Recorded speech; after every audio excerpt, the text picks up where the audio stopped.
Soy Mari Mora y mi sección de todos los martes se llama El Diván Imaginario. Es una sección que trata sobre temas psicológicos que aborda la realidad de hoy. Quédate en sintonía con el Matutino Alternativo.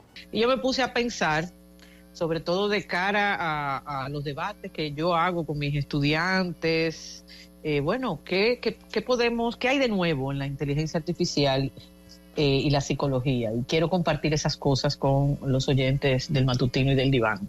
Este es uno de esos temas que uno no le puede dar la espalda, Carmen, porque nos gusten o no, van a seguir así. Y en vez de ignorarlo, quizás la mejor manera es tratar de conocerlo, intentar sacarle la ventaja que podamos sacarle. Y la salud mental también está siendo tocada por la innovación tecnológica desde hace tiempo. Y si bien es cierto que solo recientemente la psicología se ha venido a preocupar de las injerencias de la tecnología en su saber, no quiere decir que los avances tecnocientíficos en este campo del conocimiento no sean relevantes. La psicoterapia tradicional se ha visto reconfigurada con una serie de herramientas que tenemos hoy en día, y el concepto como ciberterapia, que una vez dedicamos, no sé si tú te acordarás, Carmen, un programa que hicimos sobre la terapia online, sobre las reglas de la terapia online. No todo cabe ahí, esa es una de las posibilidades, pero en ese caso estamos utilizando, no es una interfase, sino que estamos utilizando a un humano, una tecnología para que dos humanos se comuniquen, como también podría ser ese ejemplo cuando utilizamos la realidad virtual para simular situaciones que pueden dar pie a que se supere una fobia, como será el testimonio que dentro de breve escucharemos de un psicólogo que se está dedicando a eso. Hasta ahí, Carmen, estamos hablando de herramientas de las que se valen los y las psicoterapeutas para poder hacer su trabajo, y lo podemos utilizar cuando estamos redactando las notas de historia clínica, cuando estamos buscando información para un caso, cuando estamos tratando de proteger la confidencialidad en el manejo de las historias clínicas, que hoy en día la mayoría de nosotros está utilizando unas nubes especializadas, porque si te roban la computadora, Carmen, ahí se va la vida de mucha gente, etcétera, etcétera. Normalmente las innovaciones, Carmen, encuentran un camino abonado cuando hay carencias o dificultades, y no cabe duda de que en el terreno de la salud mental, lo hemos dicho muchas veces, hay varias. Entre ellas, quizás la principal sea la dificultad que hay en el acceso al servicio, demasiada demanda y muy poca oferta, y la que hay es cara, no solo en nuestro país, sino eso lo vemos en muchísimas sociedades, y en España está el dilema, y en otros países, de que se está medicalizando los problemas mentales en la pobreza por el tema del acceso. La semana antepasada, Carmen, hubo un anuncio muy alentador, que uno no sabe al final en qué va a quedar, de que el Consejo Nacional de la Seguridad Social y la Superintendencia de Salud y Riesgos Laborales, la CISARIL, aprobaron la resolución que establece el incluir los tratamientos de salud mental dentro de ese catálogo de enfermedades, y se supone estará pronto en la cobertura del seguro familiar de salud. Habría que ver en qué condiciones, porque ahí solo yo estoy compartiendo la letra grande, la buena noticia, cuántas sesiones serán, qué costo será, en fin, cómo va a beneficiar eso. Creo que es un paso muy importante, porque también habíamos comentado que el Ministerio de Salud había puesto a disposición unos teléfonos, y una de mis quejas era, bueno, pero si yo te atiendo por teléfono, luego, si no es suficiente esa contención momentánea, ¿qué va a pasar? Bueno, que haya una cobertura, y este reconocimiento es un paso muy importante. Entonces, quiero celebrarlo, y luego ya veremos qué peros le encontramos, ¿no? Pero a pesar de que se den esos pasos, no vamos a saber en realidad qué tanto va a remediar la alta demanda. Y hay veces, Carmen, que hay personas que pueden tener el dinero, pero están muy lejos de donde están los servicios de salud.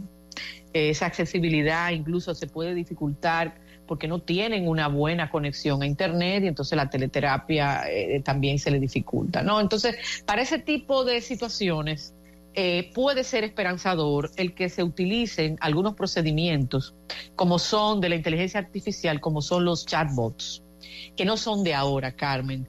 Hay gente que cree que los chatbots empezaron, estas interfaces de comunicación máquina-persona, empezaron con Alexa y Siri. Pero realmente desde 1915 lo inventó, fue un científico, Carmen, del MIT, del Instituto Tecnológico de Massachusetts, Joseph Weizenbaum, que quería hacer una broma. En el año 1966, él creó una especie de chat, porque era escrito, en donde se inventa a una terapeuta llamada Elisa, que conversaba con los pacientes y era un poco riéndose de los lineamientos de la terapia centrada en el cliente que inventó Carl Rogers, a quien también le debemos el hecho de que fue el primer psicólogo que grabó con una cinta de video, de un cassette, las sesiones terapéuticas. Y bueno, riéndose, creó ese instrumento que tenía sus fallos, Carmen, porque en aquel entonces era una interfase muy primitiva. Estamos hablando, ¿verdad?, de hace muchos años, sin la eclosión tecnológica que hoy tenemos. Y Elisa aparentemente te seguía la corriente, y si tú decías, hoy amanecí triste, te decían, ¿y por qué tú dices que estás triste? Y no iba más de ahí. Hoy en día tenemos otros instrumentos un poquito más sofisticados, como por ejemplo la trabajadora sanitaria digital de la Organización Mundial de la Salud, Sara, que ofrece asesoramiento automatizado en el que las personas pueden participar en sesiones de terapia cognitivo-conductual, que es un tratamiento psicoterapéutico que ha demostrado ayudar a los usuarios y que puntualmente para determinadas cosas, no el tratamiento completo, puede ser interesante ese uso. Hay quienes defienden el uso de esta tecnología de inteligencia artificial para responder a las demandas, pero ahí es que yo empiezo a arrugar la cara, no. A pesar de lo cual, debo de ser lo más imparcial que yo pueda y voy a comentar solamente 2 investigaciones que refuerzan la parte positiva. Una revisión sistemática de chatbot en salud mental, que son muchos, descubrió que la inteligencia artificial podría reducir drásticamente, dice ese estudio, los síntomas de depresión y angustia, al menos a corto plazo. Y ahí empezamos a poner los matices, Carmen. Una persona que está muy deprimida, que está muy angustiada, acude a esta conversación con esta interfase, se ilusiona con que está hablando con una persona y puede ser que momentáneamente se contengan. Hay otro estudio que utilizó la IA para analizar más de 20 millones de conversaciones de textos, de sesiones reales de asesoramiento, y predijo con éxito la satisfacción de pacientes y los resultados clínicos. Y hay otros estudios que han sido capaces de detectar, por ejemplo, signos precoces de trastornos depresivos mayor a partir de esa expresión facial que te ve un iPhone, por ejemplo, cuando tú estás intentando desbloquearlo para usarlo, y se ven esos patrones de expresión que tú tengas en ese segundo. Y a partir de ahí se han establecido programas que dicen, usted con esa expresión parecería que está empezando a hacer una depresión. Más recientemente en la Universidad de Northwest, en Estados Unidos, inventaron un método para identificar comportamientos y pensamientos suicidas, sin necesidad de registros psiquiátricos ni ningún tipo de medida neuronal. Su objetivo, ese modelo de inteligencia artificial estimó la probabilidad de autolesión en 92% de los 100 casos que se utilizaron. Y es interesante ver cómo, bueno, como no podemos estar con el paciente todo el tiempo, puede haber un dispositivo que pueda alertarnos de que haya un riesgo, ¿no? Y eso, fíjate que como apoyo puntual puede ser muy interesante. En este mundo de la inteligencia artificial no podemos dejar de mencionar a según la BBC, una de las 100 mujeres más influyentes del mundo. Es una neurocientífica y experta en inteligencia artificial, Vivienne Min, que empezó con un pasado oscuro, Carmen, porque empezó ayudando a la CIA a mejorar lo de la máquina de la verdad y que a través de expresiones faciales se pudiera calcular si una persona estaba mintiendo o no.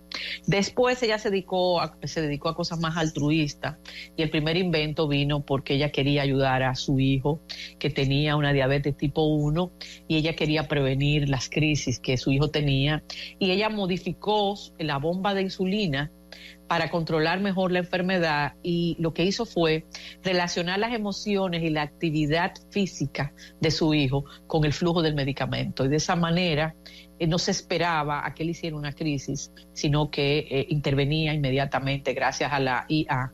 Eso es, muchísima gente hoy en día, incluso en República Dominicana, se está beneficiando de ese invento. No sé si tú has visto esos dispositivos que muchos chicos están utilizando. Yo tenía 3 estudiantes de maestría de la pasada cohorte que tenían ese dispositivo, y bueno, se sufre muchísimo menos con eso. Pero Min no se quedó solamente con eso, también utilizó las gafas Google para aplicarles ahí un dispositivo que ha ayudado a muchas personas del espectro autista a poder interpretar las emociones de las personas neurotípicas.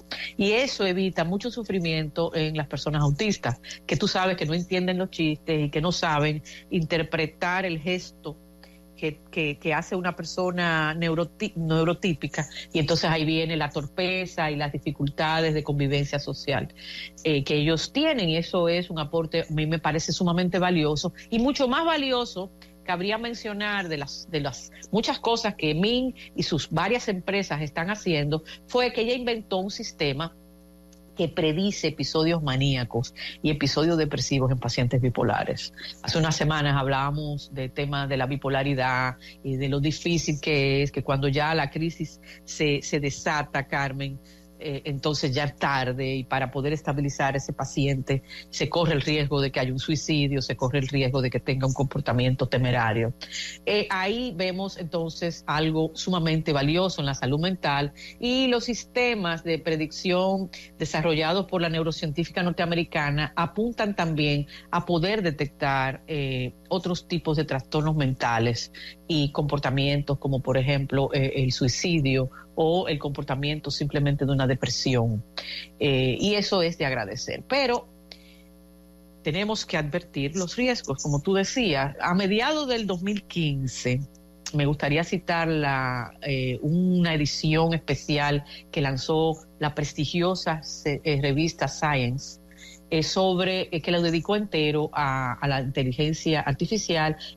Ahí se mencionaban que se está trabajando fuertemente en la construcción de inteligencia artificial presuntamente capaz de lograr lo que yo creo que es muy peligroso, yo y mucha gente, la sustitución de los seres humanos por las máquinas, en un área donde podríamos pensar que sería imposible hacerlo, como es el campo de la psicología. Es decir, una cosa es que yo me auxilie de estos instrumentos, y otra cosa es que para abaratar costos, para que la gente pobre no se queje, para que los seguros no gasten, yo de repente me invente una interfase que es la única manera que tú tienes de hablar. Se ha visto, Carmen, que eso puede salir muy mal, por más sofisticada que sea la tecnología que estemos utilizando. Por ejemplo, voy a poner 2 ejemplos de cómo estos chatbots pueden ser malos. El año pasado, un belga se suicidó después de que un chatbot le animara a hacerlo. Porque ahí hay unos comandos, Carmen, se mueven los algoritmos, pero ahí no hay una persona pensando, ni siquiera hay un cerebro, aunque sea artificial, que vaya a poder responder a todas las contingencias que no son previsibles en el diálogo y en el comportamiento de la gente. Igual podemos citar que la Asociación Nacional de Trastornos Alimentarios, la ANEDA, de los Estados Unidos, suspendió legalmente un chatbot de trastornos alimentarios que se llama Tessa, porque daba consejos perjudiciales sobre dietas, y mucha gente se vio complicada. Fíjate entonces cómo cuando con la máquina o lo artificial, lo tecnológico, no está acompañado de una mente que tenga valores éticos, las cosas se pueden ir de las manos, y dejar actuar esto solo es peligroso. Gracias por acompañarnos en el Diván de Mari Mora. Síguenos en nuestras redes sociales y en nuestro canal de YouTube.